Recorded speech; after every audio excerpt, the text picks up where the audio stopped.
Good morning, good afternoon, and good evening, everyone. My name is Maithili Menon from the ITU, the International Telecommunication Union.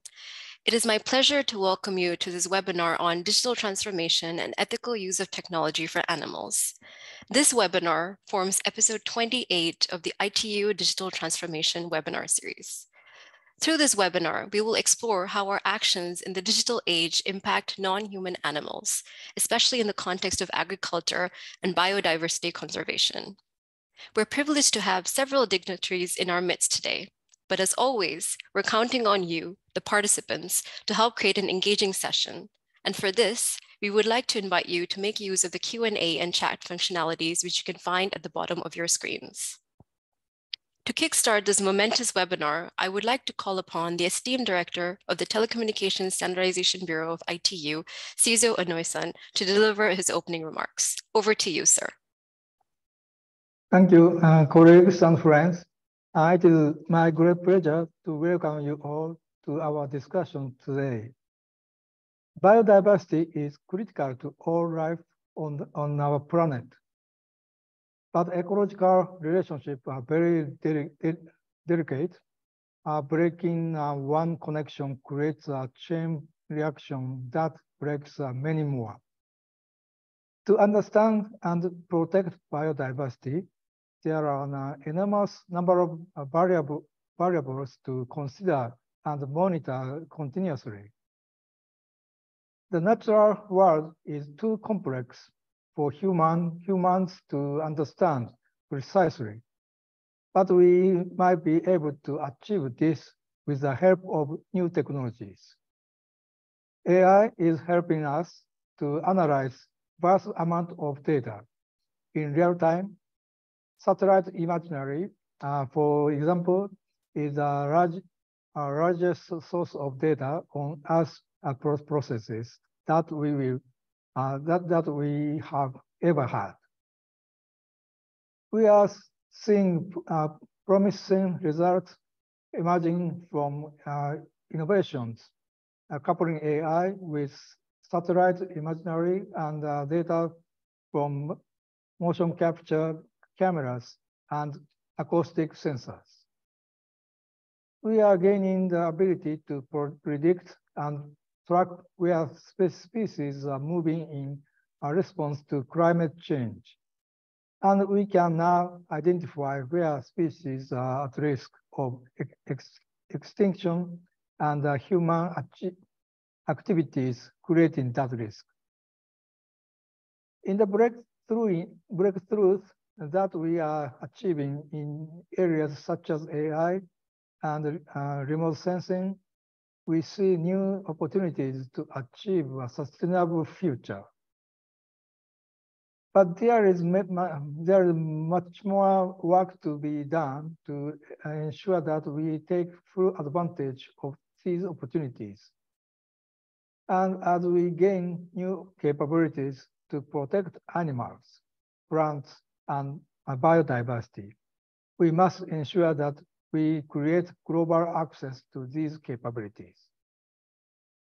On the other side of this coin, we must also ensure that new technologies do not reinforce harmful practices such as factory farming or habitat destruction resulting from metal mining or tech infrastructure development.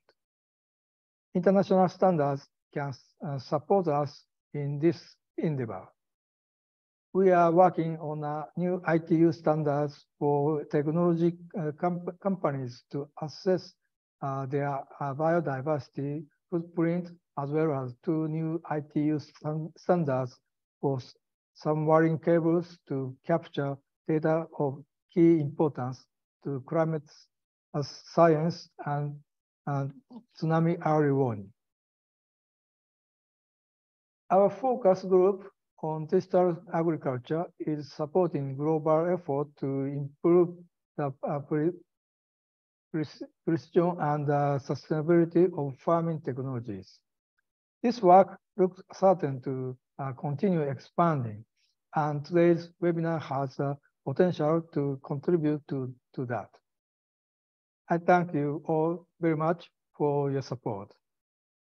ITU and the UN environment aim to provide leadership in the UN system on technology's relationship with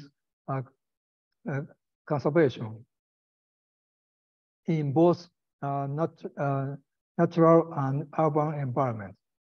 And I thank Balakrishna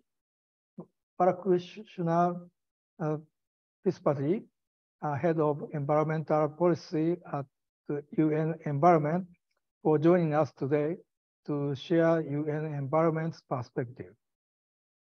We have an excellent program ahead of us.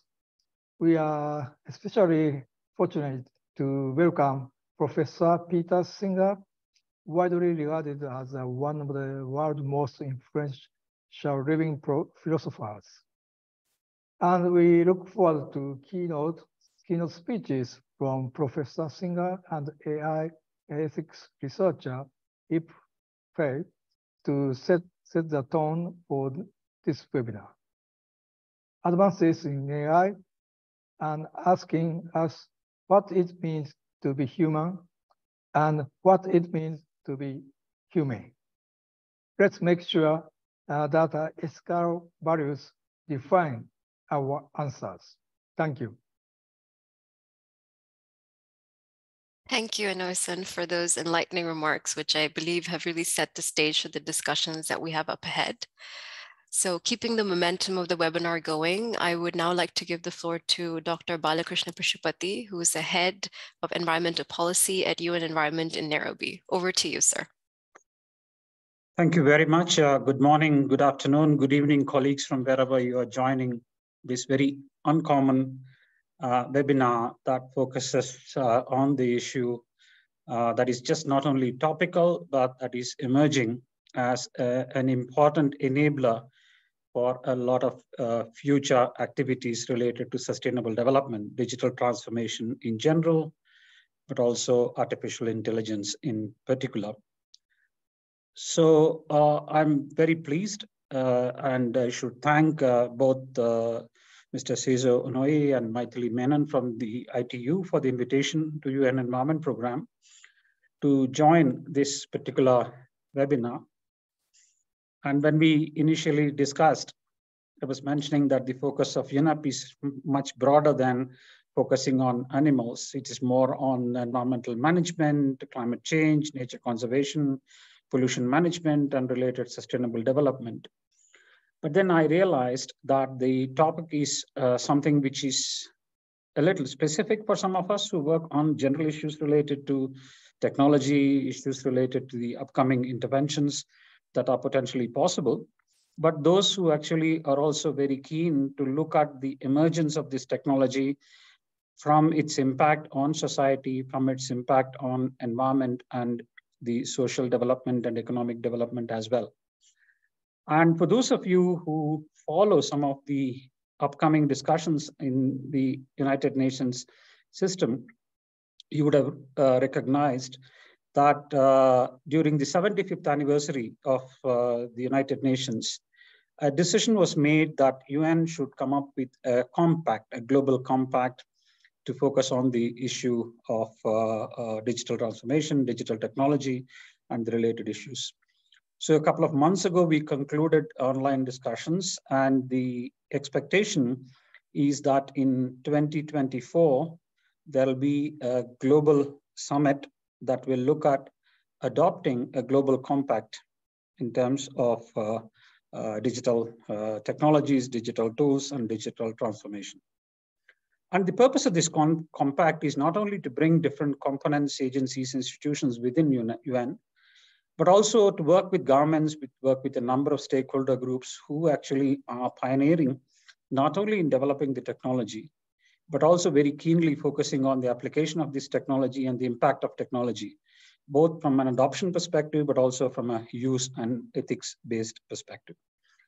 And as of now, there are a number of agencies, of course, ITU taking a lead in organizing this webinar, but we actually have the UN entity UNESCO, who actually have a specific programmatic focus on ethics in artificial intelligence. And in fact, in 2021, they already provided a global standard working on the issue of ethics and artificial intelligence.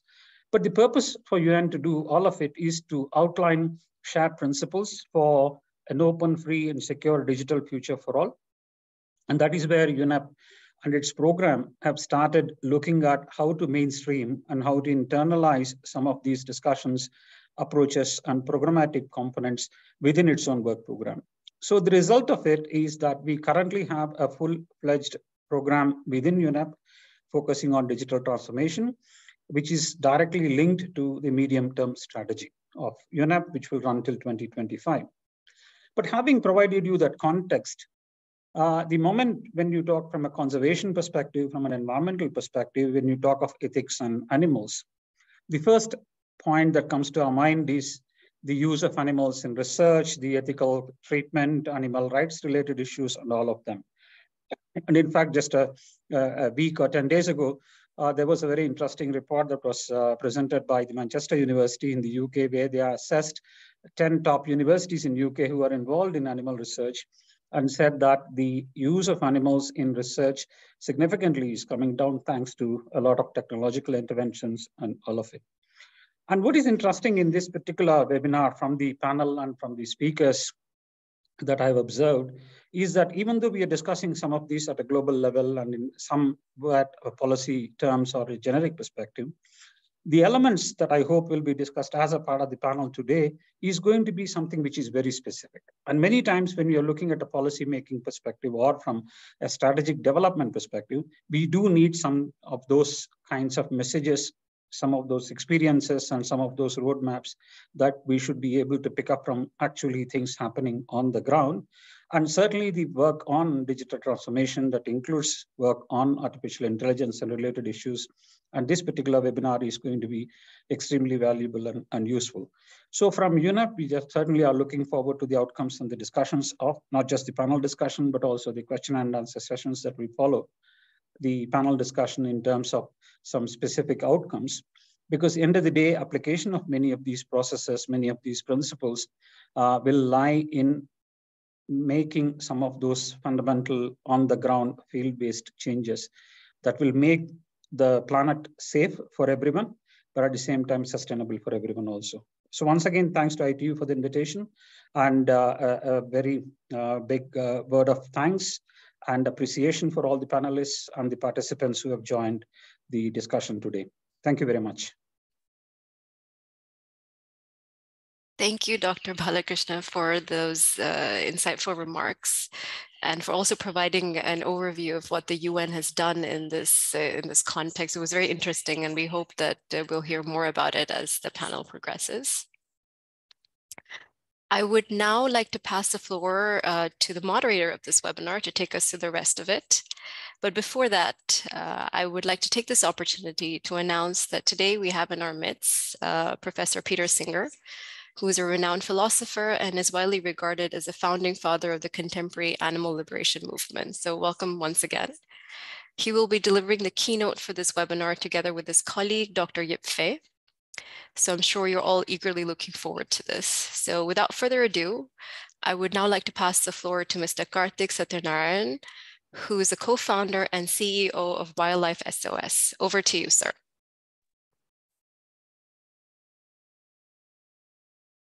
Thank you, Maithili. I hope everybody can hear me. It's a real pleasure to be here, and I appreciate the fact that Maithili invited me to be a moderator on this. So hello and welcome once again to this wonderful webinar on digital transformation and ethical use of technology for animals. And it is my absolute pleasure today to be your moderator for this webinar. I welcome the ITU's foresight in organizing this incredible session on a highly relevant topic that takes into account the impact of technologies on non-human animals. I would also like to thank the UN Environment for being a part of today's panel. The process of digital transformation holds the potential to alter the trajectory of development across different verticals, including transport, health, agriculture, disaster management, smart cities, water management, energy management, such that the needs of inhabitants are adequately met. But what do we mean exactly by inhabitants in this particular scenario? Is it just humans? What about the other species that we coexist and we share both our urban and natural ecosystems with? Have we pondered about the impact of these technologies on the lives of animals in the wild or domesticated species, including companion animals? There is currently limited guidance as well as research on how digital transformation, or in other words, the adoption of emerging technologies such as artificial intelligence, AI, Internet of Things, IoT, digital twin, and now the metaverse impacts animals, as most technocentric approaches across domains are also anthropocentric. Under such circumstances, how are we to ensure that algorithmic biases against non-human animals do not creep into the use of technologies such as AI or even IoT? How are we to ensure that emerging technologies are actually used for good and not harm or make animals suffer? This webinar today is an ideal vehicle to kickstart this dialogue. And to quote the esteemed Professor Peter Singer, who I am absolutely delighted to note is one of the panelists today, by the way, putting yourself in the place of others is what thinking ethically is all about. And this is what we will do today. I do not want to, at this stage, give out any more spoilers. So please stay tuned with us for this webinar. To kickstart the webinar, I'd like to pass the floor to the esteemed Professor Peter Singer, along with his colleague, Mr. Yip Fai, AI ethics researcher, Princeton University. Professor Peter Singer, for those of you who've been living under a rock, is widely regarded the father of the modern animal liberation movement. He has been a professor of bioethics at Princeton University since 1999. Anyone who is remotely interested in animal rights has read his book, Animal Liberation, which has in many ways become the Bible on this topic. We also have Mr. Yip Fai, who is a research assistant for Professor Peter Singer at Princeton University, researching the impact and ethics of AI concerning non-human animals. Over to you guys for the most awaited keynote remarks. Thank you very much, Shati Narayan. Your opening remarks are very appropriate to what we want to talk about including ethics, animals in ethics applied to AI. And as you just said, that does raise the question as to whom we are trying to benefit when we talk about ethics in AI. So if we can move on to the next slide. As you can see already, we are suggesting that in AI ethics, as it has been done up to now, and I must say I've been very pleased by the opening remarks that have been made, which suggest something different, but amongst AI research in general, as we're about to show, the focus is entirely on benefiting humans. So let's look at some of the common topics in AI ethics. We know that there's a lot of discussion about fairness and whether AI may have bias in its algorithms, but that is focused on fairness among humans. There are also questions about the impact of AI on employment and on inequality. There is discussion about whether AI, if it becomes super intelligent, smarter than us, could actually decide that the world would be a better place without us. So there are risks to the survival of our species, some think, with developing superintelligent AI. We also have had a lot of discussion recently about the moral status of AI that might be conscious or sentient. Some people think we're not far away from producing conscious or sentient AI, and that would then give rise to an ethical question about how we may or should treat such AI. But there is one category of sentient beings that is virtually never mentioned in all of this discussion. And of course, you will have guessed already that that category is animals, or more specifically, since we are animals too, non-human animals. So in our research, we reviewed 77 courses in AI or computer ethics. How many of those did we find went beyond humans and included animals in ethics? None, 0. We also looked at 200 papers and books on AI, AI ethics, AI alignment. We did a little better there. We found 7 out of the 200 papers, so 3.5% that did refer to animals. And finally, we looked at 72 statements of AI ethics principles. And at first I should say we looked at 71 and we found none relating to animals. But somewhat more recently, we found that the Serbian government had produced a statement that did mention animals. So there is now 1. Overall, we could say the welfare of the so far merely hypothetical conscious machines, conscious or sentient AI, is mentioned far more often than the welfare of the, of course, actual non-human sentient animals that AI has an impact on. Next slide, please. So, of course, you might raise the question, should we include animals in AI ethics? Well, we want to present an argument that says, if animals matter morally, and if AI impacts them, then AI ethics should care about animals. And so our next task, of course, is to show that those two ifs are actually the case. So let's look at the first of those. Do animals matter?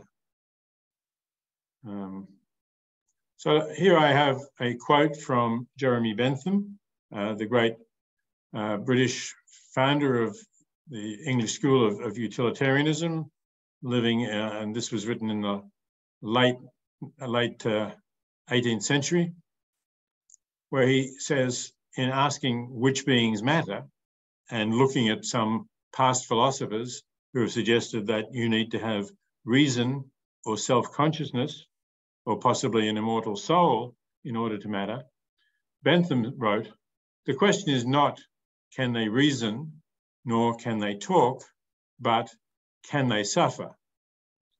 And this is a view that has been accepted by utilitarians and which we accept, that it's the capacity to suffer that gives a being moral significance. Next slide. Now, it's interesting in preparing for this event that we read the United Nations AI ethics statement, and we found in that the statement, I quote above, AI systems should not be used in ways that cause or exacerbate harm, whether individual or collective. And that comes from the Principles for the Ethical Use of Artificial Intelligence in the United Nations system. Now, it seems to us undeniable that to cause animals pain or suffering is to cause them harm. And that's why we suggest that the United Nations AI ethics statement already implicitly includes animals. But because this is implicit, we don't believe that it is widely understood or accepted. And one of our purposes in this paper that we're presenting and the discussion that we will have today is to try to make that more explicit and more widely known. And we've already mentioned that the government of the Republic of Serbia just earlier this year did include animals in its ethical guidelines for safe use of AI. As you see here, that contains a statement that ethics studies human behavior that is considered acceptable and moral from certain points of view, where this behavior affects other humans, animals that may feel pain, buffering, fear, and stress, and ecosystems. So we entirely support and agree with this statement, and we're pleased to see the government of Serbia endorse it, and we hope that other governments and other bodies and researchers, of course, will as well. Now, it's not only utilitarianism in which there is an agreement that animals matter, that animals have moral status, and that any ethical theory must take them into account. Just briefly to run through some examples, in terms of deontological views, that is, views based on rights or perhaps Kantian ethics. Two of the leading scholars in those fields are Christine Korsgaard, a professor at Harvard, and Tom Regan, who sadly is no longer with us. They defend that view. Among contractualists, Mark Rowland argues that animals must be included in any model of a social contract. When we talk about feminist ethics and care ethics, Joseph Donovan includes animals. And among non-Western philosophies, of course, animals have more often been included than in Western thought. So in particular, Indian thought, whether Buddhist or Jainist, includes animals. It's not essential that we think that animals matter as much as humans to think that they should be included in AI ethics. If we think animals matter to some degree, then they must be included, they must matter morally, and we should care about them in AI ethics. Next slide. The second part of our argument, of course, I think we've now argued that animals do matter morally, but the second part of our argument is, will AI affect animals? Or we could ask, is it already affecting animals? And our answer to that is yes. And just very briefly, I want to run through the development of some technologies and how they have always affected animals. So if we look, for example, at the use of the earliest technologies, we can imagine here, the use of weapons, spears, the use of fire as a technology developed by humans. Obviously, that was used against animals. As we can imagine here, it was used to enable humans, rather puny in comparison to a mammoth, to kill and hunt mammoths, and of course, many other animals as well. And that technology has continued to be used against animals ever since.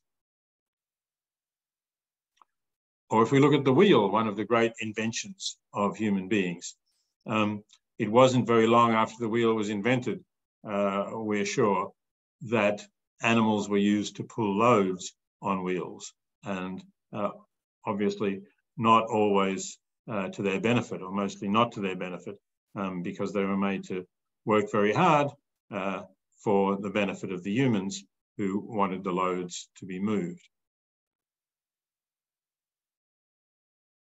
And fences is another technology that has become a key part of animal agriculture, confining animals, again, for our benefit and often contrary to the interest of the animals.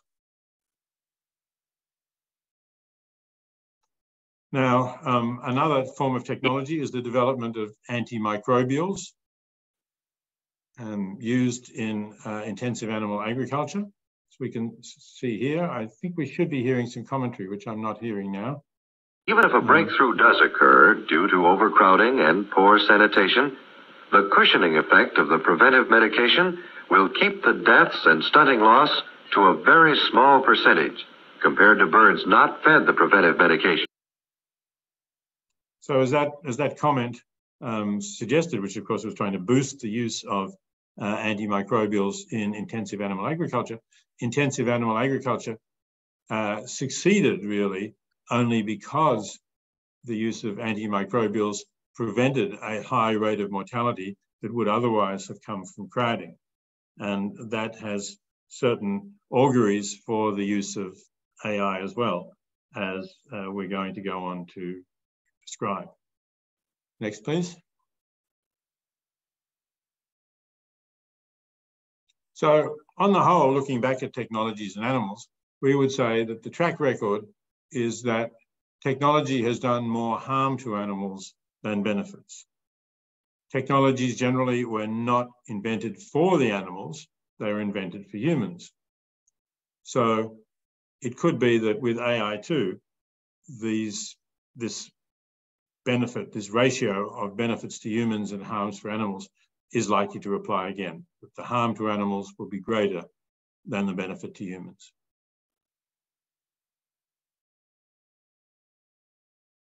Okay, now we're going to look at some of the impact that AI is having on animals right now. So here are some studies, case studies. One of them is actually using AI to kill animals that are pests, as they're called, or unwanted anyway in the place where they are, through drones, drones that are guided by AI to find and kill non-human animals. So that's an obvious example of AI technology being used to harm animals.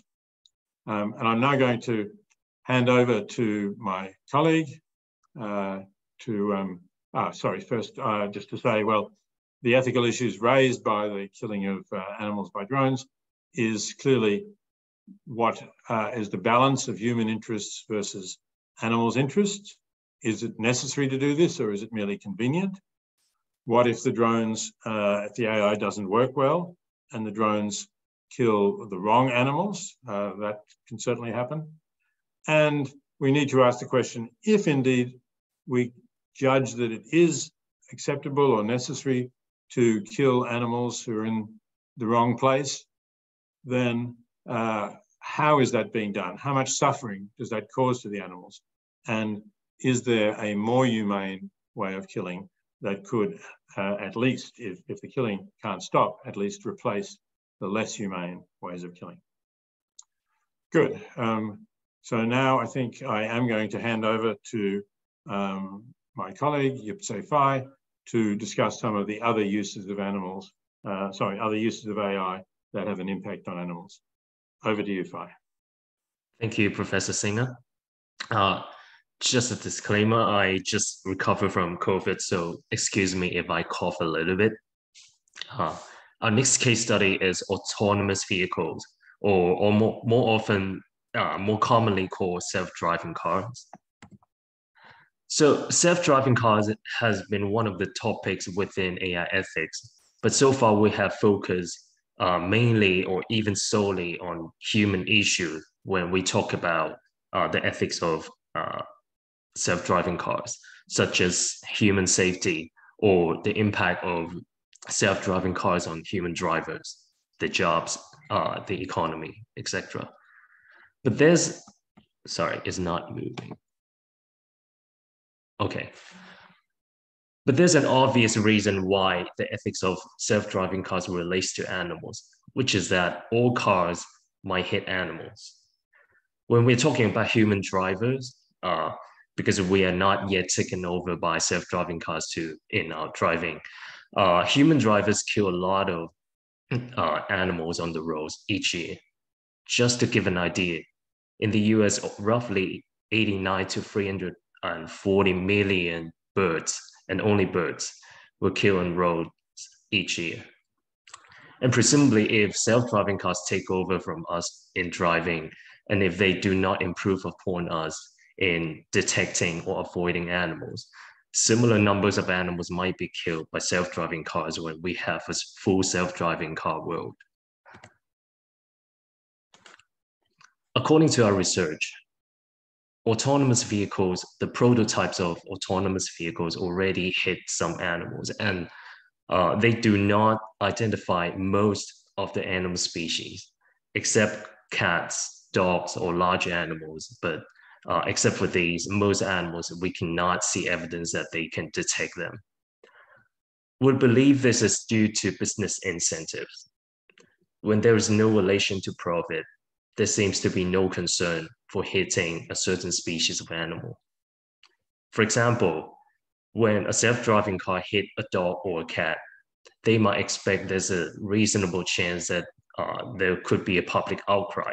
There was certain small outcries regarding self-driving cars hitting cats or dogs, and that could hurt their corporate image. If a self-driving car hit a large animal, it could hurt the passenger or the cars, and that presumably could put the company into risks of lawsuits. But if the self-driving car hit other animals, it's probably going to be okay for their image or for their profit.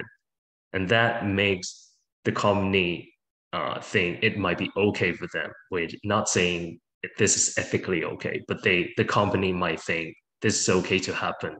So they have no incentive to fix it. This is one of the evidence that we have that self-driving cars do not identify the animals, let alone avoid them. This is a full self-driving testing of a Tesla on the road of a United States city. And you can see that on the right, there's a pigeon circled by red.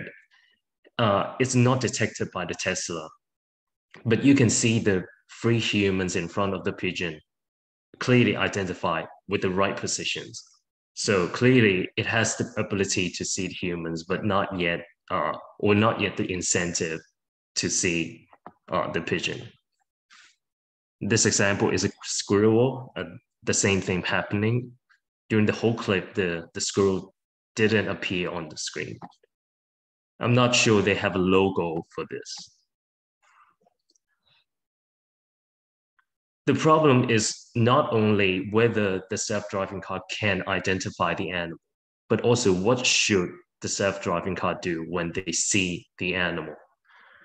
So I challenge you to an ethical thought experiment about whether the self-driving car should decide to drive on this road when it sees so many frogs and a vertebrate animal, clearly sentient, so many of them on the road. Whether the self-driving car should be on this road is an ethical question. And maybe to complicate the question, what should the self-driving car do if the owner insists to drive on this road? So this is a question that I challenge you to think about. And we would like to emphasize that the issue here is not only whether we're killing the animals or the conservation of the species, but the suffering of the animals matter too. We have a photo here, too gruesome to show here, explaining why the hitting of animals on the road sometimes are not just a matter of killing, but in this case, a frog is crushed in its lower body with eyes and mouth still open, still living, waiting for a painful death. And this presumably happens a lot for a lot of the animals not killed on spot, but heavily injured, waiting for the painful death. Or if some parent animals are killed, their offspring could be starving to death due to the hitting. So the suffering, we believe, should be counted. So we believe to make self-driving cars ethical, it should be able to identify and avoid at least some animals. A practical first step for ethical autonomous vehicles is to identify all mid-size and above vertebrate animals, and not just to identify them, but to do appropriate action, such as to avoid them when it's safe for the human. Next might be to identify small vertebrate animals, which will be more difficult and probably the public care less about them. But the next step, a sensible next step might be to do that when this time is appropriate. We're not sure whether a call for including invertebrates would be appropriate at this stage. We would like that to happen, but it could cause a backlash from the company or even the public, because technically it's much harder and people care probably less, if at all, about the invertebrate animals. But as a sensible first step, we believe it is an obligation that self-driving cars be able to identify at least mid-sized vertebrates. Our next case study is some AI applications used to communicate with animals. Some scientists believe that machine learning might be able in the future to decipher the languages of certain animals. There are a few existing projects going in this direction of research. In this particular example, a prototype of a robotic model was successfully training or showing some dances to some bees, teaching them to go to certain places that the researchers want. So that was pretty amazing, but there was no discussion of ethics in this paper. The fact that they could do it doesn't mean they should do it. And I think the scientists should ask whether they should still use or develop the technology if they are not sure about the impact. Some of the impacts or ethical questions they should ask is it possible to convince the bees to go to the wrong places using these AI or robots? Or do these robots send messages that might cause distress to the bees? Or whether they can pass harmful dances that can be learned and passed down many generations in the beehives. And these questions were not asked, and we believe it is wrong to not ask about ethical questions.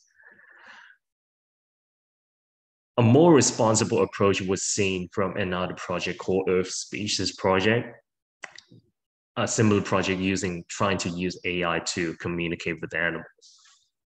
And they were asking questions like whether they could cause harm to animals by the experiments. And because they don't want that, they were working with biologists to make sure that their experiments were as ethical as possible. For example, they were afraid that the playback experiment to whales might be harmful sounds that could go viral down the whale community globally. And they think if they are not careful, they could disrupt a 34 million year old culture, and they worry that would be a tragedy. And that's good thinking that should be credited. They also worry that if AI really can enable humans to communicate with animals, humans might be more likely to exploit this kind of technology to manipulate the behaviors of animals instead of really using the technology to listen to what the animals say or to know what we are actually saying to them. We might not be interested in what we're saying, but simply happy with manipulating the behavior to our interests. So those are some ethical questions that were rightly asked about this kind of technology. Our next case study, and the last one, is AI used in factory farming. We can already see the use of AI in many subsectors of the factory farming industry, such as the raising of pigs, cows, chickens, fish, shrimps, or even insects. Applications of AI in factory farming include using AI to identify the animal. So in the past, it's hard to know which animal is which, especially if it is small animals like fish or chickens. But with AI, that is becoming possible. AI can also help to model the growth rate of animals, detect or even predict diseases of animals, optimize the feed, both the feed formula and the feeding time and feeding patterns, or even do genetic selection behind the scene before the animals are even raised. There are also AI control robots that could do some of the work within factory farms, and I believe they are looking to close to fully automate some factory farms. And at this point, you might be asking, what are the potential harms for farmed animals with AI? Doesn't it sound better for farm animals, for factory farms to be run by AIs? We recognize that there might be some short-term benefits with the use of AI in factory farming, such as detecting disease or injuries early, such that the animal won't have to wait as long to get a treatment, or if it is not treatable, to be euthanized. So the time of suffering could be shortened here. And generally, maybe the animals will have better health. And when AI control robotics take over humans in factory farms, there will be no possibility for human cruelty because they are not there anymore. But we also worry that it's probably going to be worse for the animals in the long term. So as we have seen in the historical study of technology with animals, we can see that the use of veterinary drugs decreasing the disease potential of factory farms actually increase the stocking density of the farms. And that means the animals are going to be suffering from more stress from a more overcrowding environment. Also, we worry that the combination of density, increased stocking density, and the decrease of price or cost due to the use of AI could reduce the price of animal products. And that, by simple economics, mean that more people will buy these animal products. And as a result, more animals will be farmed. And that means a higher number of animals suffering in this kind of system. So we think, on balance, overall, the suffering caused by the use of AI in factory farms will be more than the suffering reduced by the use of AI in factory farms in the long run. So because of that, we think there's another use of AI in relation to factory farming, which is to use AI to fight factory farming. So AI is now being used, not enough, but it is being used in the research of plant-based meat, plant-based egg, plant-based dairy alternatives, or even the research of cultivated meat. We believe the use of AI in these areas will be beneficial to the animals by reducing the number of animals to be raised in factory farm situations. So this is the end of our case study. I believe we have shown that AI technologies impacts animals. We haven't brought all the examples we have, but some of the examples, but we believe we have shown that AI impacts animals. And as we have argued earlier, animals matter morally speaking. And because of this, our argument states that if they matter, and we think that they matter, and AI does in fact impact animals, we therefore conclude that AI ethics ought to care about animals. And with that, I would like to pass it to Professor Peter Singer again for some final words to you.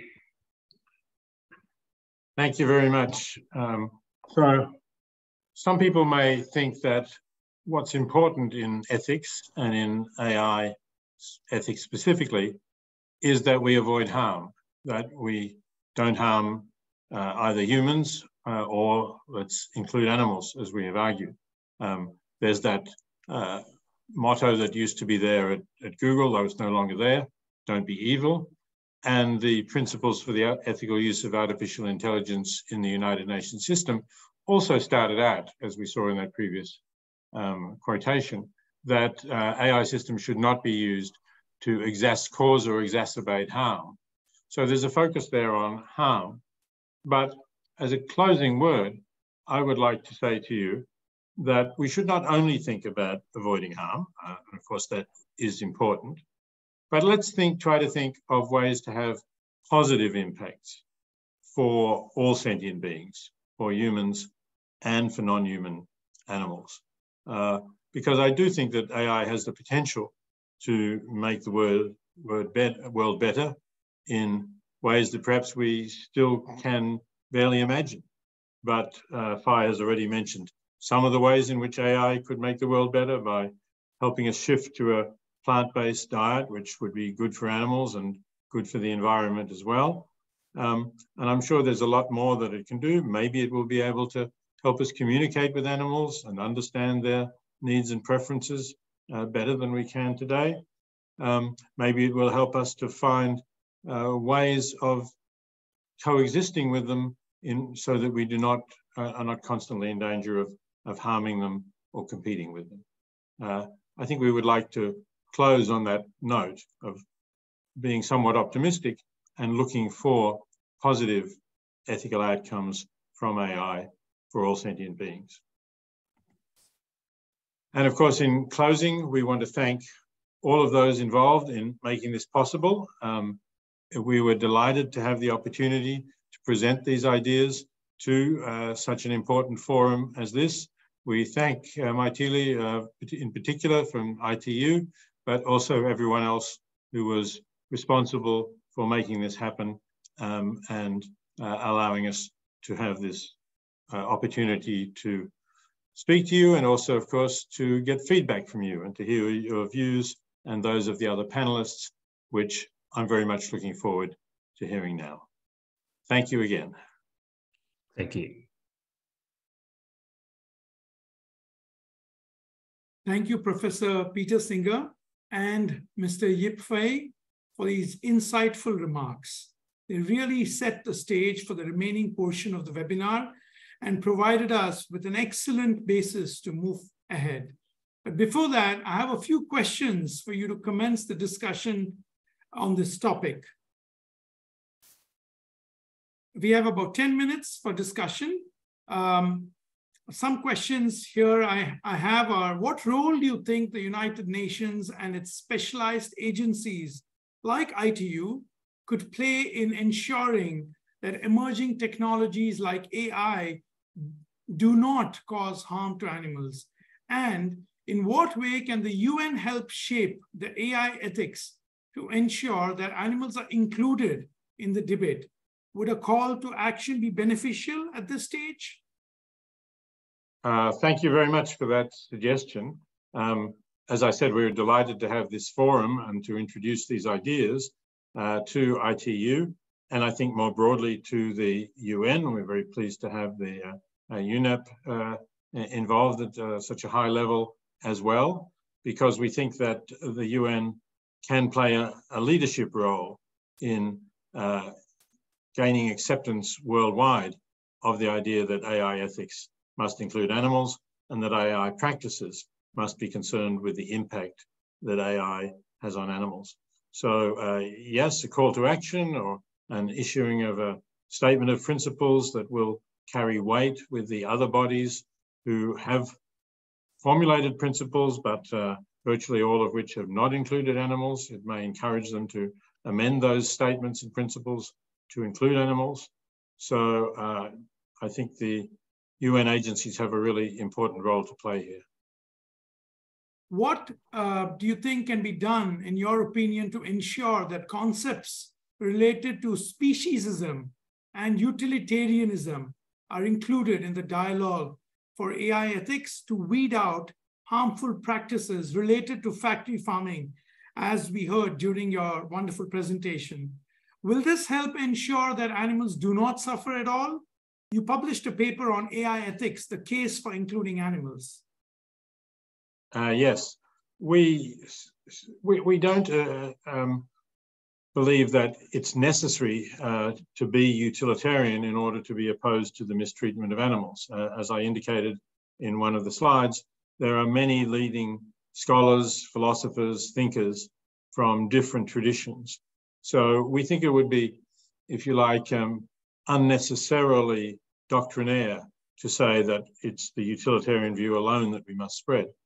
But you did also refer to speciesism, which we understand as an attitude of bias against beings because they are not of a particular species. And in general, speciesism is practiced by humans to give greater weight to human interests, to override non-human interests, and very often to completely disregard non-human interests.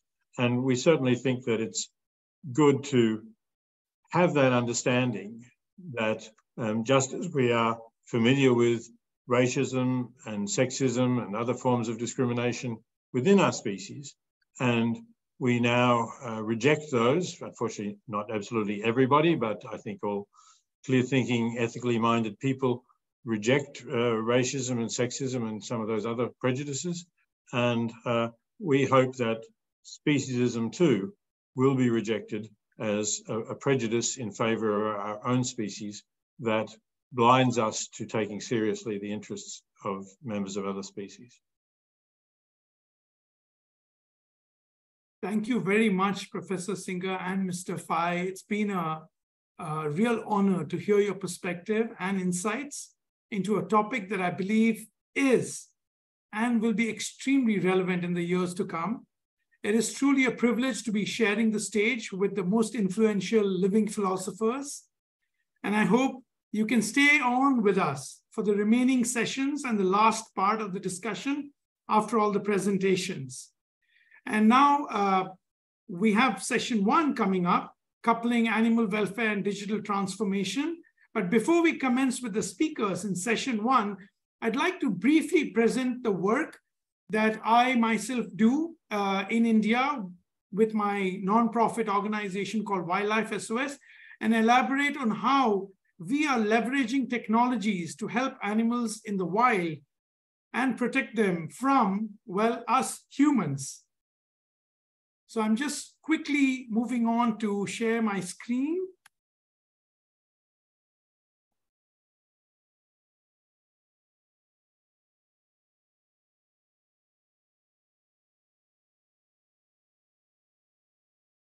Can everybody see the screen? Yes, we can see. Excellent. All right, so I run this small organization called Wildlife SOS, which I established in 1995. And I'm just going to use a few slides just to show how we've been harnessing technology and using it to benefit and protect animals and also help support conservation. I hope this will let me move to the next slide. Yes, here it is. So what does Wildlife SOS do to help animals? So I started Wildlife SOS in India in 1995. Following that, I also got the charity registered in the US and in the UK. And we employ about 500 people across India to help protect, rescue, rehabilitate animals in distress. We have about 12 rehab and rescue centers across India for elephants, leopards, tigers, bears, reptiles, and birds. And we've rescued over 700 bears, over 200 leopards. We continue to provide help to over 100 elephants each year. And we have about 50 elephants in our care at any given point of time. And each year we run multiple hotlines in several cities, and we rescue over 8,000 birds, mammals, and reptiles each year. Now, what started this whole thing off was this sight, which was absolutely horrific. A dancing bear, this is a sloth bear. Melursus ursinus, they're found only in India. They're extremely rare, but they're fierce because they will protect their young by even fighting off tigers. Now, what we saw, which shocked us, was that these bears, which are rare, endangered, were being used on the streets across India. This was a common sight in the 90s. And what they were doing was when we investigated this, it took us about 2.5 years to investigate this. This was a brutal, unethical, and a barbaric practice that had gone on for 400 years, from the times of the emperors, when these bears were used by this nomadic gypsy community to entertain the harem of the Mughal emperors back then. But then in the 90s, we saw this was happening. So we started working with the community to find out what was going on. Every single bear was removed from the forest as a baby bear, a cub. The mother would be killed, the body parts harvested, and then they would then put a hole through the muzzle and put a rope through it and then train these bears to perform on the streets because there were no more kings. And it just went on as a roadside trick for entertaining tourists. So we had to do something about it. So we started those days, advanced technology. I mean, today's AI was a microchip the size of a rice grain back in the 90s. So we started microchipping all of these bears. It took us 17 years to work with the community, convince them to take up alternative livelihood. We worked with the government, helped empower the women, sent their children to school, helped about 3,000 families. But in those 17 years, we also removed 628 bears from across India, and we were able to eradicate this whole practice across the country. Here are the children going to school. We've been able to send over 11,000 children to school, and also empower the women in those communities so they didn't have to just depend on using animals and exploit them to support themselves and their families. Here's a photo of before and after. And again, we were able to harness technology to help these people give up what they thought was the only way to a meal ticket. So we were able to give them a dignified legal means of supporting themselves, give them access to banks, drinking water, and by giving them assistance. So here, Amin, the image that you can see on your screen is him with a bear. When he surrendered the bear willingly, accepted seed funds and support, we were able to give him a tuk-tuk, which now gave him 6 times the amount of money that the bear would earn him on a daily basis. And we also work actively with enforcement agencies to address illegal wildlife trafficking and protect animals. And again, in this, we use a lot of technology in terms of, tracking down informants, traffickers, gathering intelligence, working with the police to tap phone calls of these traffickers. And it's been incredibly helpful. We've had quite a successful run over the last 25, 30 years. Now, here's a photo of a bear on the left, which was exploited for entertainment. This is a sloth bear, like I mentioned. And the photo on the right is the same bear. Once the rope was removed, the muzzle scars were all treated, the infections were treated, and then rehabilitated in the sanctuary. This is the Agra Bear Rescue Facility, which is the largest bear rehabilitation facility in the world for sloth bears. It's 165 acres. I'd invite all of you to come and visit if you can. We also work with elephants. Again, we use a lot of technology to help provide medical care for elephants. The photo of Lakshmi, she was called the skinniest elephant in India.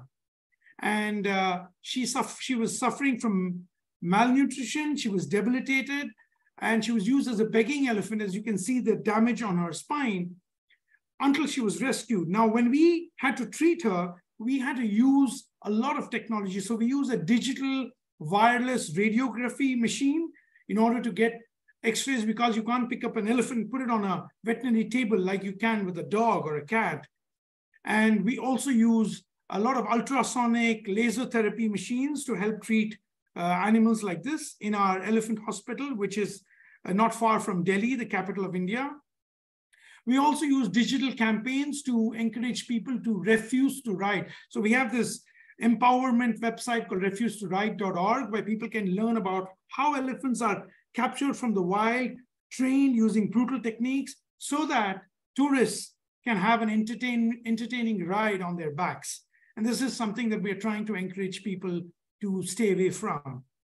We also work with leopard conservation and tiger conservation. There are thousands of wells in the Western Ghats of India, which is a biodiversity hotspot, where there are open wells, and leopards and tigers and other animals fall into these wells and drown to death.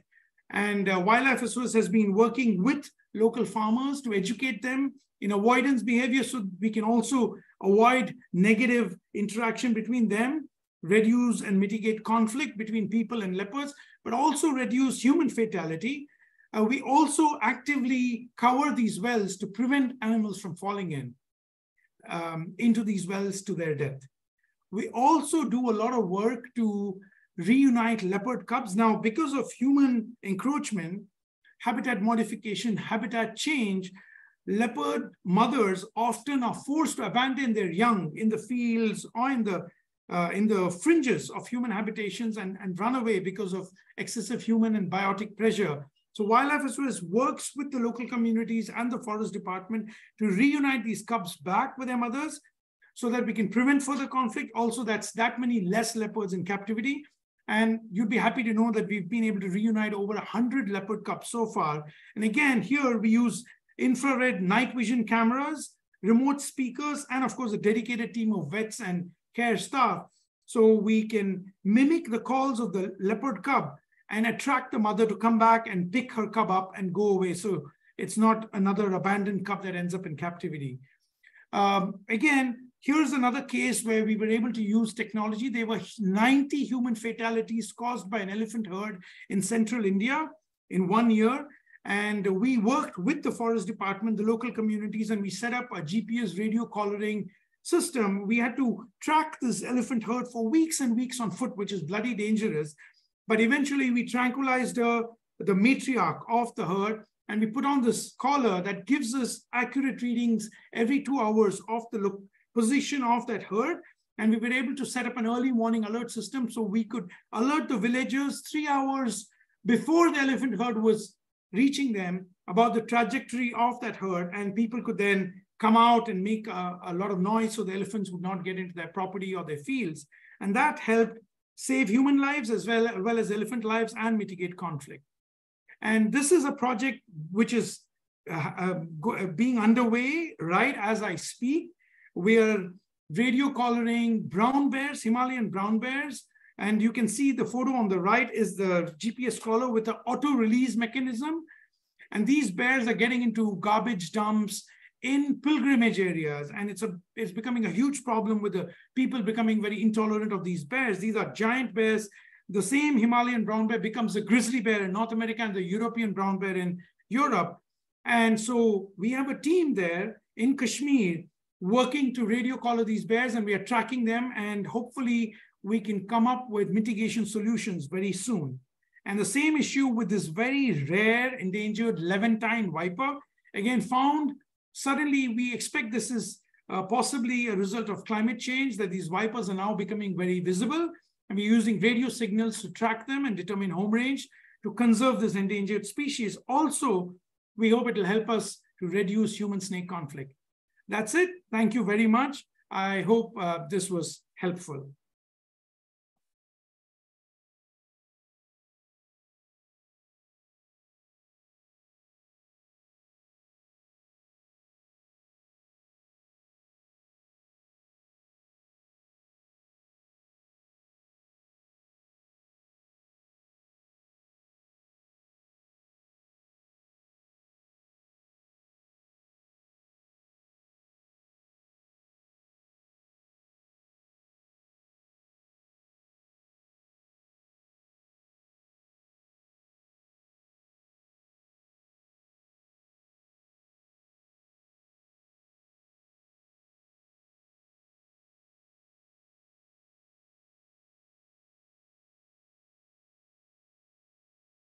Thank you, Mr. Karthik, for taking us through the work of Wildlife SOS. Maybe we can resume with session 1. Yes, moving back to session 1, we have a fantastic lineup of panelists here in this webinar. And without further delay, please welcome our first speaker, Dr. Soinke Zishki. I hope I'm not mispronouncing your name. Dr. Zishki is a consultant for the United Nations Office for Disaster Risk Reduction, UNDRR. He has authored a paper on AI ethics and value alignment for non-human animals. We are eagerly looking forward to learning more today. And before I hand the floor over to the first speaker, I'd like to encourage the audience to type in any and all questions you have for us and our panelists will do their best to answer them. Yes, thank you very much for the introduction and for the invitation. Let me share my screen for my short presentation.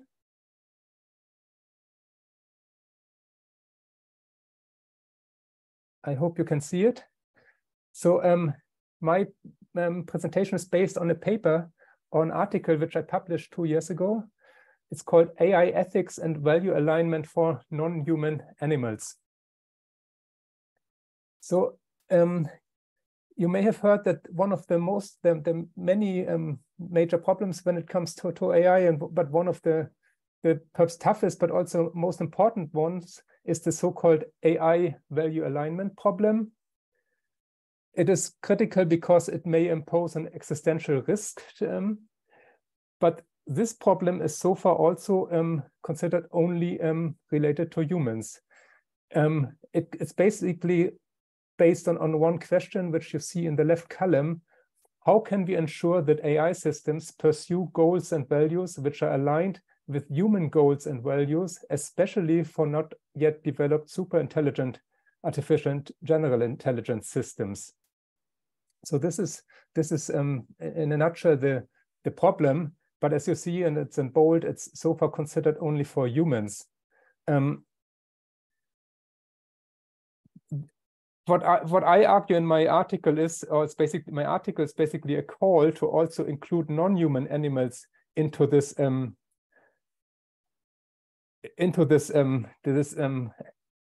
research, because obviously this is also critical, but I also point out that it increases even the challenges related to this problem. Another way to phrase this problem, or to phrase what the issue is about, is if you look at the quote in the left column, the AI does not hate you nor does it love you, but humans are made out of odd atoms which it can use for other issues. And this is a quote by one of the leading researchers in the field, Eliza Yudkowsky. This very complex problem can be divided into 3 sub-problems. You see them in the left columns. First, it is critical to extract the values. Secondly, they have to be aggregated. And thirdly, they have to be then instilled into AI systems. This is already very challenging for humans, but I will outline that it becomes more challenges which we include if we include non-human animals, but we should nevertheless attempt this. In this blue box, you see that this problem is also now considered quite to be relevant by important players in the field. OpenAI, the company behind ChatGPT, has introduced recently, I think 1 month ago, a new department called Super Alignment, which is looking precisely at this value alignment problem.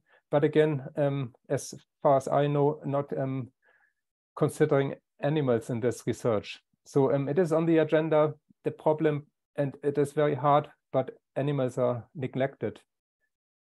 Briefly, what are the challenges when additional challenges if we look also or try to include animals into this problem? So the first sub-problem was the value extraction, and the challenges would be to actually identify the values and interests of non-human animals. We have some ideas about the values, but there are many open scientific questions because we don't know exactly the values and animals and interests of animals.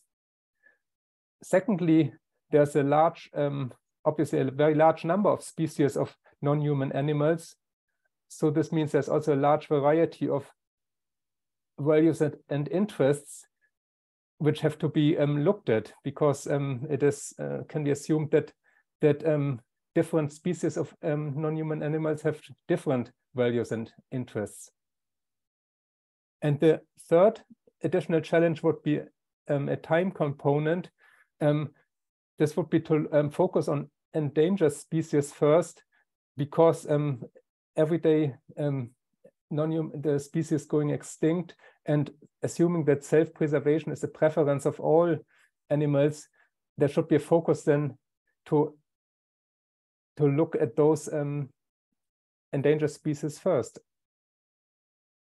Then that second subcomponent of the value alignment problem, the value aggregation, there are also additional challenges. The first would be how to address the fact that values and interests of humans and non-humans are often non-compatible. This is because there are humans eat non-human animals, they destroy their habitats. So how can those values be aggregated in a compatible or consistent manner? Then another challenge would be to address the fact that for non-human animals, often the short-term preferences are not good for their long-term health. Examples would be that non-human animals often eat non-healthy food, or they lick or scratch on their wounds. These are maybe short-term interests of those of non-human animals, but they are not good for their long-term health. And then the third challenge is how to address the fact that values and interests between species of non-human animals are often different. I mean, are not only different, but also conflicting. They're predators who kill and consume prey. So how would it be possible to aggregate those values if between species there are conflicting values? Since this is only a brief presentation, I come to the summary. So the bottom line would be, what my main message is, would be that for AI systems, they should not be only attempt to be value aligned with human values, but also with the values of non-human animals. But in order to do so, they need to understand the values of non-human animals and also to be able to aggregate them. And this is very challenging. However, without value alignment, AI systems would have little incentive to be cooperative or altruistic towards non-human animals. Also, or therefore, AI systems may become an existential as well as causing suffering risk for non-human animals if they don't know and understand and appreciate the values of non-human animals. And my last point in the summary, this was now focusing on the value alignment problem, but there are also a number of other existential risks that may arise, such as malicious use or arms race, and they all are currently only examined, as we kind of also heard in the previous presentation, they're currently examined for the safety of humans, but those risks, other risks apart from value alignment, may also affect non-human animals as well. On my last slide, I would propose a scenario which may sound futuristic, but still perhaps as food for thought or as a basis for discussion. I would propose that value-aligned AI systems to become custodians for non-human animals and for anti-speciesism in general.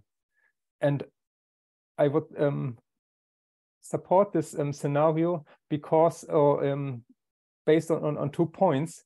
Number one, as we saw and as we know, humans are biased and inconsistent when it comes to the treatment of non-human animals, because they have interest in, or many humans have interest in the meat, eggs, milk, fur, leather, wool, etc., as well as in the habitats of non-human animals.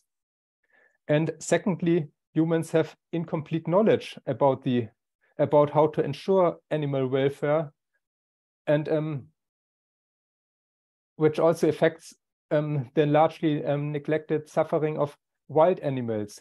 So if we are able to construct or come up with with AI systems that are value aligned with the values and interests of non-human animals, I propose then to consider whether these systems could become custodians, better custodians for non-human animals, because after all, humans probably have failed quite a bit in this regard. However, first, this very challenging value alignment problem has to be solved for humans as well as for non-human animals. This is the end of my short presentation. Thank you.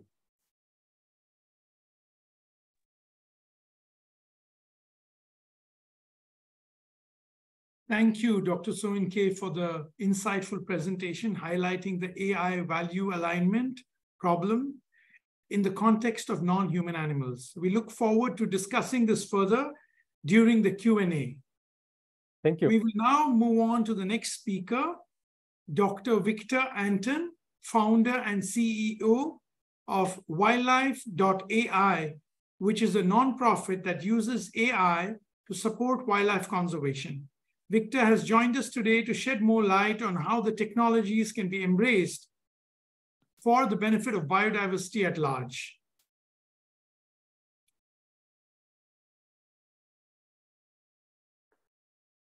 Thank you. Please let me know if you can see the presentation and you can hear me all right.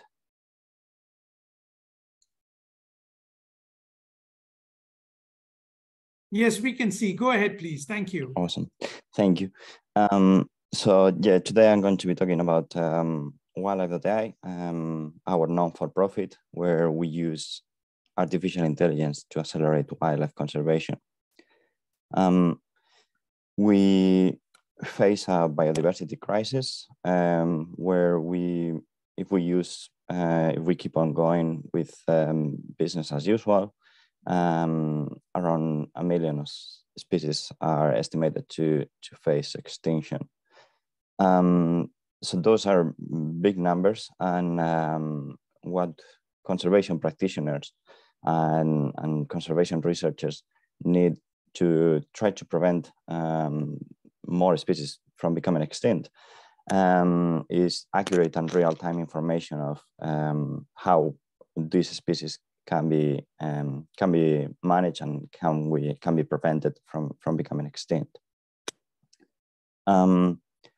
I know that because I am a wildlife biologist, and throughout my PhD and my professional work afterwards, I have been trying to protect different species, and the hardest part is to get accurate information. So throughout my professional career, I have been using technology more and more, and started to realize about AI and what AI can do to help us protect some of these species. So I started to be more understanding of AI and AI tools, but my background is on wildlife biology. And throughout my professional career, I saw that there was a big conservation and AI gap. A lot of reason for this gap, it was because most of the projects for conservation are community-led, where the community has limited knowledge of what AI tools are and how they can be used for some of their work that they are doing on the ground to protect the species. And those few that understand how AI can be used to protect the species, they don't have the resources to actually implement or use this technology. So along with some colleagues, 3 years ago, we created a non-for-profit to bridge that gap. So Wildlife.ai, we have 3 main pillars. We have conservation, we have community, and we have education. So on the conservation area, we work specifically on the ground. I'm going to go into a little bit more detail on how we work on a couple of projects, but we implement the tools on the ground so that they can make a it can accelerate the protection of wildlife. But as we have here on today from different speakers, most of the protection of animals is not only just protecting the animals, but it's also involving the community and educating those that are involved on their habitat, or they are affecting the habitat. So along the way on the conservation work that we do, we create a community of technology and environmental like-minded people. And we also have educational resources on the ground. So I'm going to go on to the work that we do that aligns with these 6 United Nations Sustainable Development Goals, because we believe that it's important not to only focus on the conservation, but also bringing everyone on board on the cause. For the specific projects, I'm going to be talking about how we operate in one specific project in marine ecosystems and another one in a terrestrial ecosystem. So we first, for every single project that we work on, we identify a conservation challenge, and then we find the right tool that can help the conservation challenge. So for the marine ecosystem, researchers and government organizations and environmental organizations are having access to more and more sensors, specifically cameras, where you can start to monitor the underwater world. But with the increased access to these cameras, you end up with a lot of videos that somebody needs to manually identify them. So our solution was to combine the power of citizen science and machine learning. So we provide volunteers with the footage, and we provide the right field guides and guidelines and tutorials for them to accurately label and classify the videos. And then we use those classifications to train machine learning models, so that the machine learning model can be used to process more footage. And this is how it looks. Some of the models that we have developed so far. And the main aim with this project is we focus on a local challenge, and we come up with a solution for a specific project, but we are always looking at the global impact of these tools. So for the impact that we are working on this project is to improve the monitoring of our environments, and to also increase the ocean literacy of the people, so that ultimately we will have improved the marine ecosystems. Another example of another project that we have, a local challenge here in New Zealand. We have the weta, the giant weta, one of the largest insects in the world, and we don't really know much about them. We are still finding new species about from these animals, and it is really hard to monitor them. So current cameras, they are not set up to monitor cold-blooded animals. So we came up with an idea of developing the actual camera that animals can pass by, the insects can pass by, and they can be triggered, and it can be recorded and monitored on a standard way. This is the Wildlife Watcher. So it's an open source camera, and we have 3D printed. And this picture might look like a 9-year-old druid because a 9-year-old druid. So we have partnered with local students to actually develop this project and to implement it. So this is community science, is involving those that are in the community from the early stages to actually face a challenge and give them the right tools and give them the motivation, and they come up with these solutions. So this is in a local forest when we were testing the prototypes. The global impact of this wildlife watcher is to have monitoring camera, an open source monitoring camera, where multiple species can be monitored, not only warm-blooded animals, and that it can provide real-time information. So it can process what kind of species are in front of the camera and then just send a small message. So it facilitates the information. And on the process, again, bringing up the community and making it an open source and welcoming group of like-minded people. On the education end, we have educational courses. We have one program which we are running here in New Zealand called Wild About AI. We educate, we go to schools and we go to local events, and the students can learn online and in person how AI can be used for environmental purposes. We also organize community events, and we provide research to bring up an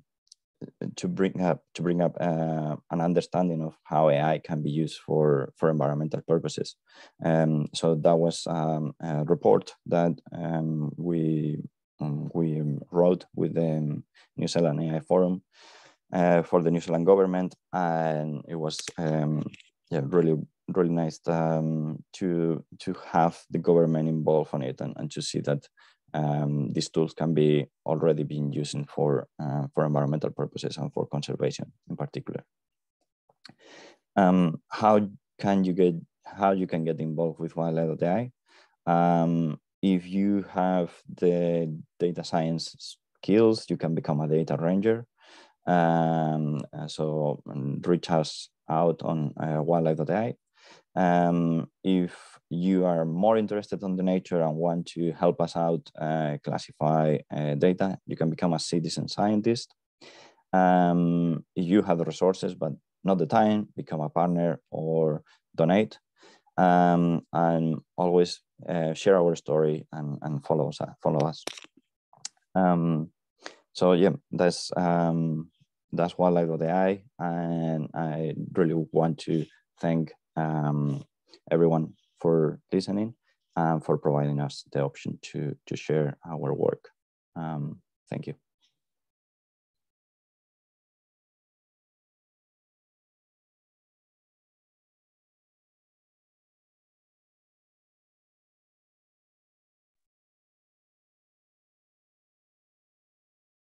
Thank you, Victor, for the exceptional presentation and for giving us a sneak peek into your work. We will now move on to the last presentation of the webinar, for which I would like to give the floor to Mr. David Dow, who's a co-founder of Gain Forest. The name itself evokes curiosity, so I look forward to learning more. Please go ahead, David.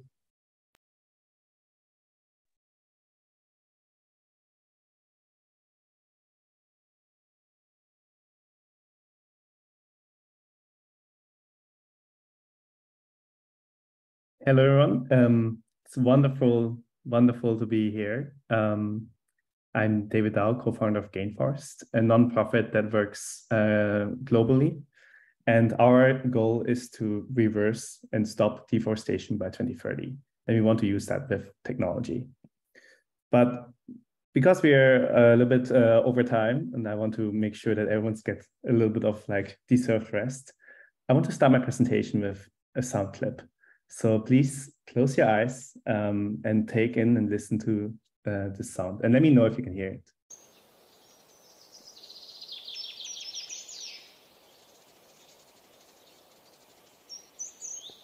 And imagine nature.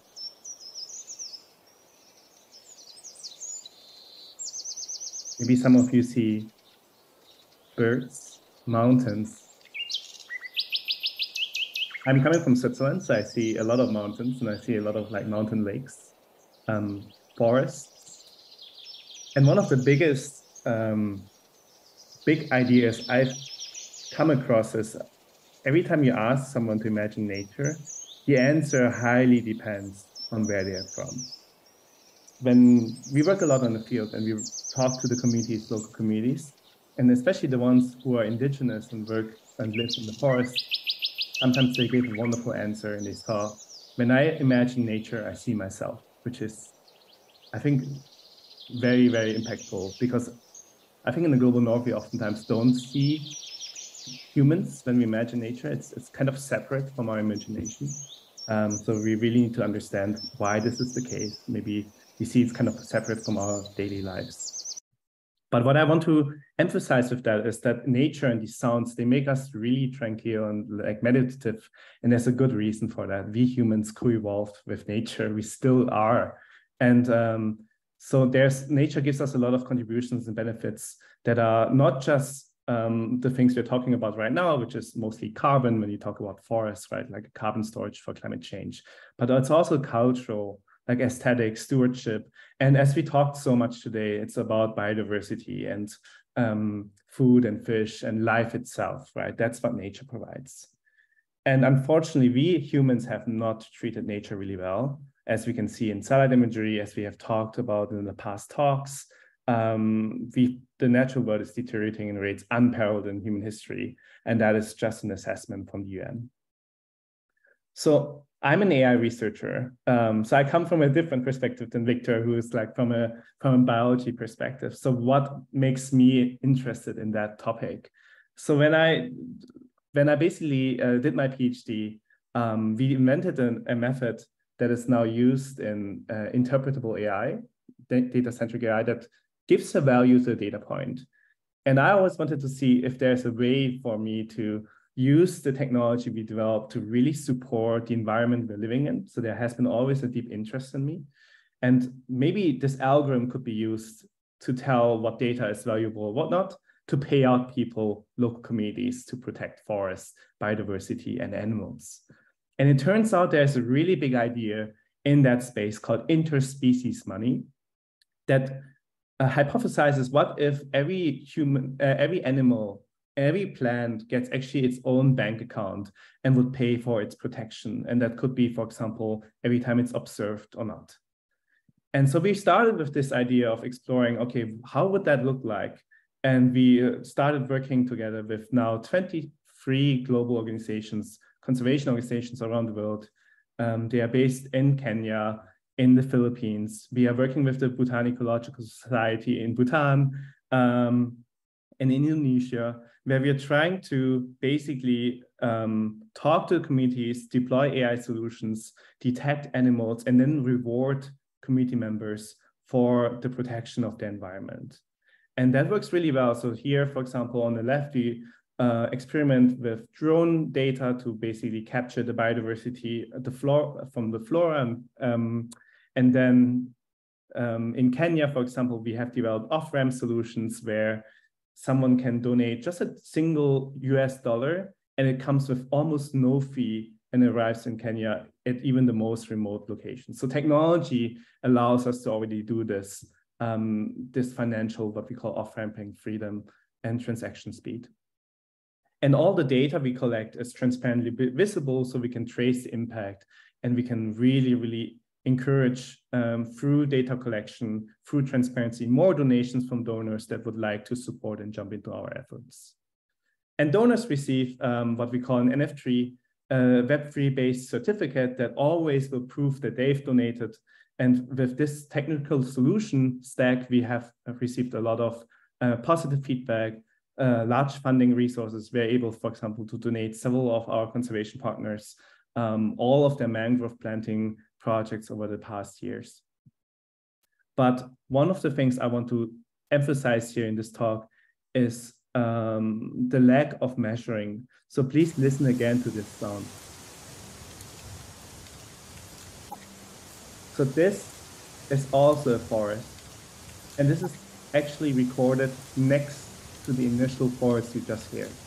Notice how there's no life, no bird sounds, no well-being. It almost feels like a graveyard.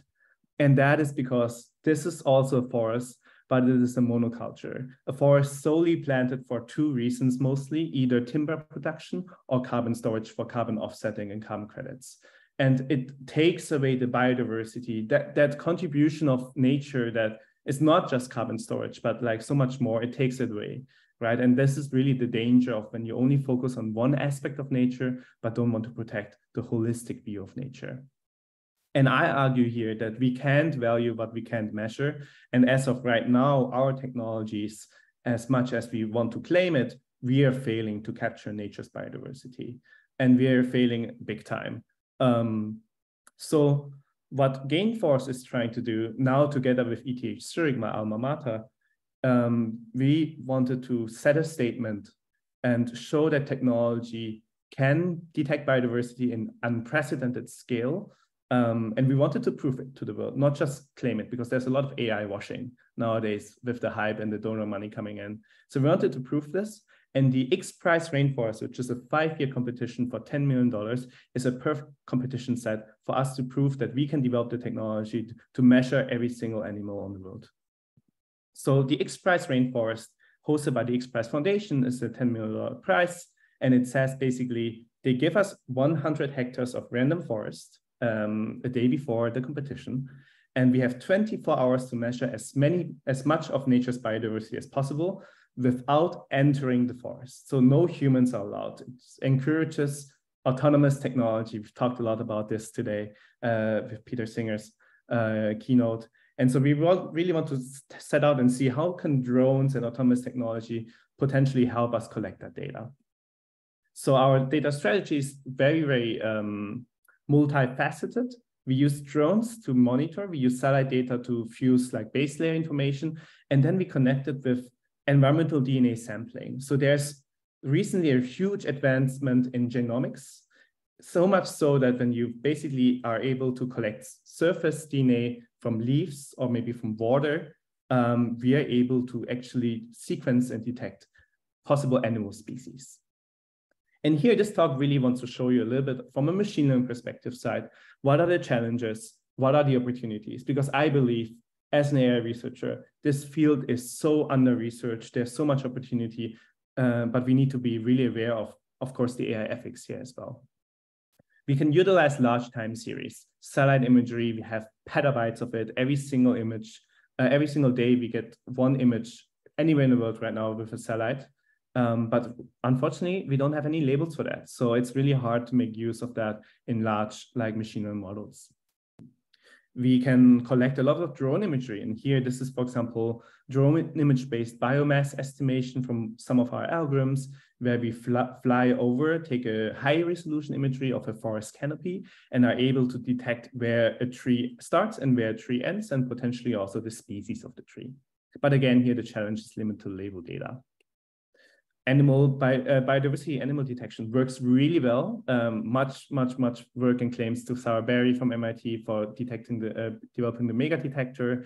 And also we are able to detect multiple things in an image, not just the animals, but also the flora and fauna. But here, the challenge here is really what we call fine-grained visual classification, right? Like an elephant and a dog and a cat, they are really like symbolic animals. They're very, very strong in strongly connected to our cultural human like lives, but like smaller animals where we don't have incentive to collect a lot of data. AI algorithms perform really badly on them, and that's a huge topic on the AI ethics side, of course. This one is very interesting. So because we are not allowed to enter the forest, we fly drones above the forest canopy, and there's a small sensor that can collect and touch the leaves. It's connected to a 60-meter line And so here, this is pictures from our semi-final competition of the Express in Singapore, where we dropped a sensor which touched the leaves and collected the DNA. And then we are able to basically bring that DNA back to our labs on the ground and sequence it. I will show you a video later on. That's super exciting. Challenges here is like navigating through and collecting the DNA through the dense forest. The same with drone-based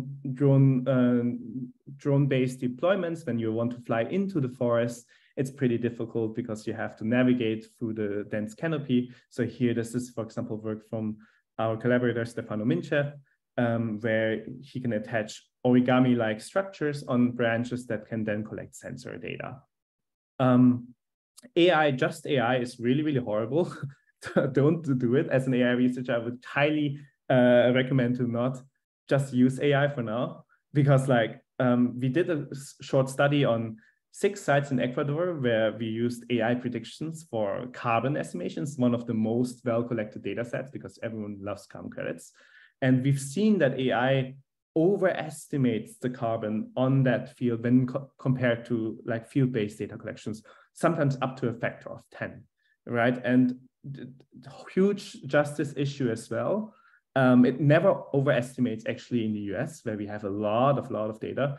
But here the overestimation happens in Ecuador a lot. We did some test studies in Kenya, which we see the same thing. So really, how good an AI is how much data is collected. And unfortunately, in the global north, we have way more data than in the global south right now, where most of the nature is.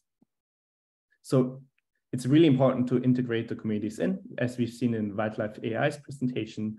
And during our X-Prize competition, we deployed a global network of citizen scientists as well that helped us clean up the data and make sure that everything is kind of reliable. You can never guarantee 100% accuracy because that's how these models work. But using human cooperation, we can make these models better. And lastly, and that's the coolest part, I think, when we sequence and collect the DNA, and I think this is a huge topic on AI ethics as well. We talk about animals we know about, sentient beings we know about, but when we have the samples of the eDNA, oftentimes half of them don't have matches with the public genomic databases, and that could be for 2 reasons. First, the data could have been corrupted, like there might have been like problems when we process the DNA samples, but also I think we just don't know all the animals in the world right now. Like there's so much animals we have never had a chance to measure, to observe, to detect, and we only have DNA traces of them that matches like the closest relative, but not its own species. How should we handle that?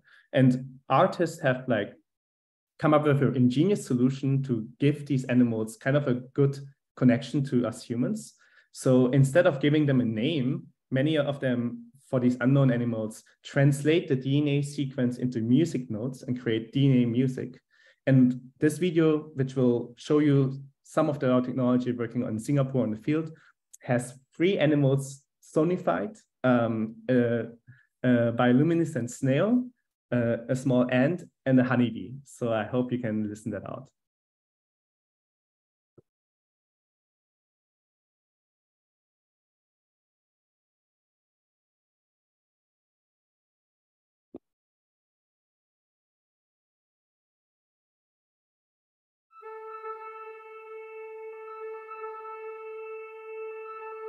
So this is the honeybee.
David, I think we're running really short on time. Can I request you to wrap up, please?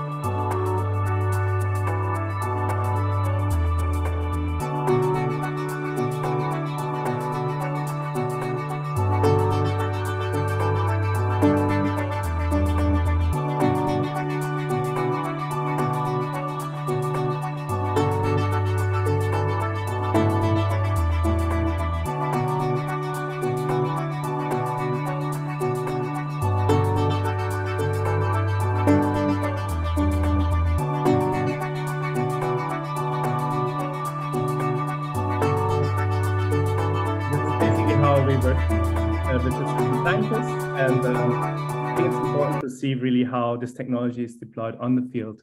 And yeah, that's already wrapping up my presentation. And thank you so much for your time, for your interest, and for this really insightful discussion. Thank you, David, for the outstanding presentation. I see questions coming up in the chat, and I encourage our participants to keep the dialogue going. Sadly, because of the time constraint, we will unfortunately not be able to take this to the discussion stage. And for that reason, we will probably have to wrap up right now and move on to the wrap-up session. We will have plenty of opportunities, of course, to engage offline in a discussion as well. So I'm going to move on to the wrap-up session at this point, and I'd like to give the floor to Dr. Bilal Jamousi, Chief of the ITU T-Study Group Department, for the closing remarks. Thank you very much for this opportunity. It's quite an amazing set of presentations. So I'd like to really thank the speakers very much for their contribution today. And as we conclude this unique and pioneering webinar on behalf of ITU, I'd like to thank the Honorable Professor Peter Singer, the UN Environment, and our esteemed panelists for engaging us in a thought-provoking discussion on the critical intersection of digital transformation and animal welfare. Today, we heard that to achieve the Sustainable Development Goals through digital transformation, we cannot forget and ignore the rather far-reaching effects of our actions on the 99.9% of all other living things we share our planet with. Digital transformation needs indeed holds the potential to significantly improve the quality of life for all inhabitants of our planet, including the countless species with whom we share our environment, both in the urban and the natural ecosystem. What we have deciphered today is that technological capacities should not advance faster than our ethical understanding of their impact, not only on humans, but also on non-humans and biodiversity at large. While there have been efforts to lay forth the guidelines for the ethical use of technologies like AI for humans, there is limited dialogue on the impact of these technologies on non-human animals and sentient beings. Under such circumstances, we find Professor Peter Singer's quote apt. The quote is, "We have to speak up on behalf of those who cannot speak for themselves." Through Professor Singer's insightful contributions in today's webinar, we have been introduced to the concept of speciesism, moving away from an anthropocentric way of thinking, while being reminded of our moral obligations towards animals and flora to minimize their suffering in our decision-making processes.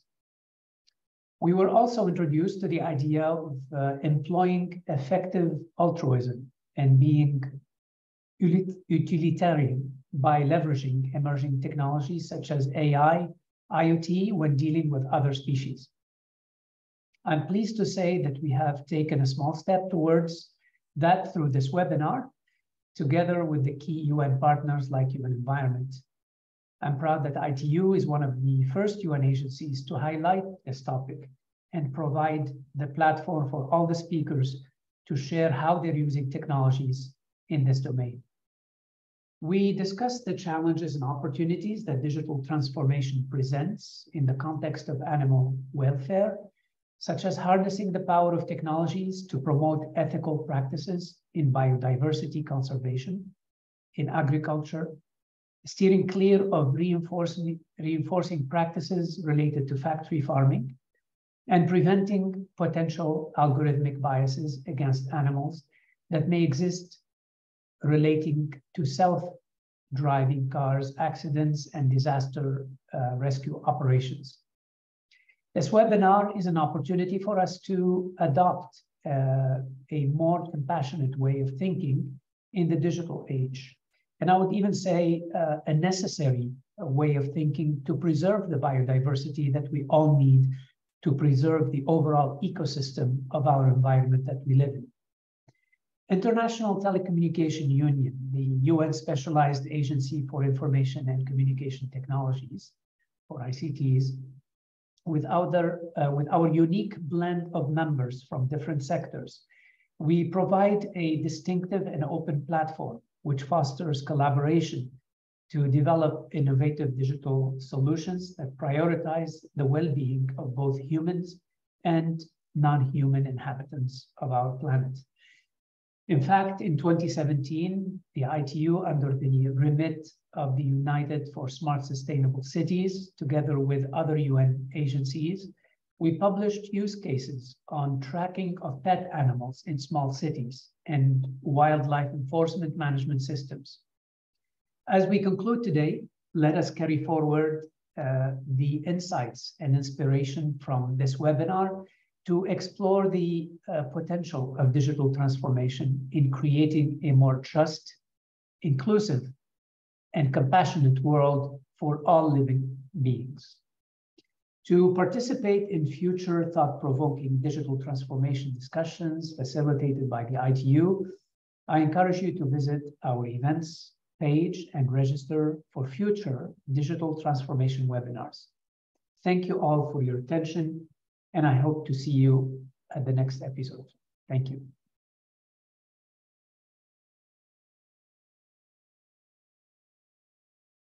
Thank you, Dr. Jamousi, for your wonderful closing remarks and for organizing this webinar. I think everybody's been absolutely delighted that you supported Maithili and her team to make this possible. And I hope that this is the first of many dealing with this topic that will eventually trickle into the relevant standards work underway at the ITU. With the hope of seeing you all at our future episodes, I would like to conclude this webinar by mentioning that there is no planet B, absolutely. Digital transformation provides us with an opportunity to override the downside of our negative actions on the environment and other species. Thanks once again to our panel, our participants, our partners, and hope to see all of you again soon. Thank you and namaste. Thank you. Thank you. Thank you, everybody involved. Wonderful event.